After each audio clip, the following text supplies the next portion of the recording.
Are you frustrated with never-ending tendon pain and wondering why it's so hard to treat tendinitis? Let's look at a 2019 paper from an international symposium.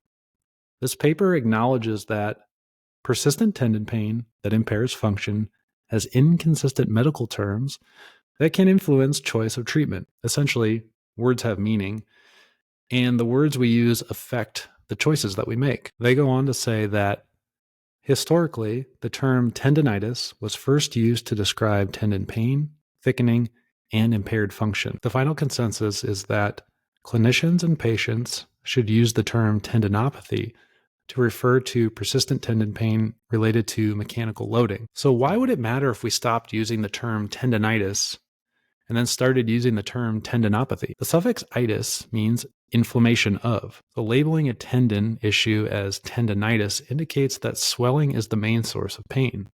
Therefore, reducing swelling should have a positive result and fix the problem. Because of this label, tendon issues like golfer's elbow tend to be treated with protocols designed for managing inflammation. The issue is that standard treatments for swelling, such as rest, ice, compression, elevation, and anti-inflammatories, do not usually produce the results that people want when it comes to tendon pain. If a tendon is aggravated, rest, ice, and anti-inflammatories will usually make it feel better until you start loading the tendon again. Return to activity with even moderate resistance can re-aggravate the pain. People with chronic tendinitis usually suffer from a similar pattern. You have pain with activity, then the pain goes away with rest, then the pain returns with activity, and so on. Swelling may be present, so the term tendinitis probably isn't completely inaccurate, but swelling may just be a result of the issue causing the pain and not the actual cause of the pain itself. So using things like rest, ice, compression, and anti-inflammatories are fine, but they fail to address the bigger issue.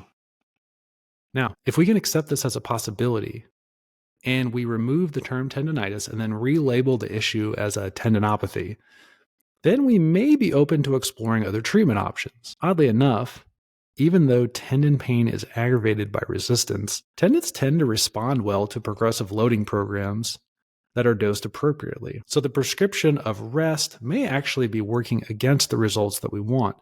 The trick is to find the best entry point so the stress on the tendon is enough to promote a good response and not so much that it provokes lasting pain.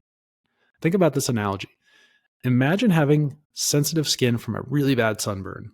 Now, imagine the shock of jumping into a scalding hot tub with your hypersensitive skin.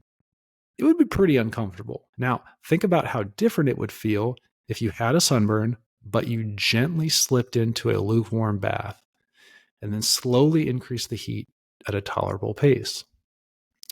This analogy isn't perfect, but it should help guide your tendon rehab efforts. I do think it's worth acknowledging that the suffix pathy at the end of the word tendinopathy is not much better than the suffix itis at the end of the word tendinitis, since pathy means disease. Telling someone they have a diseased tendon may be even worse than telling someone that they have a swollen tendon. Hopefully someday we can find a better label for persistent tendon pain.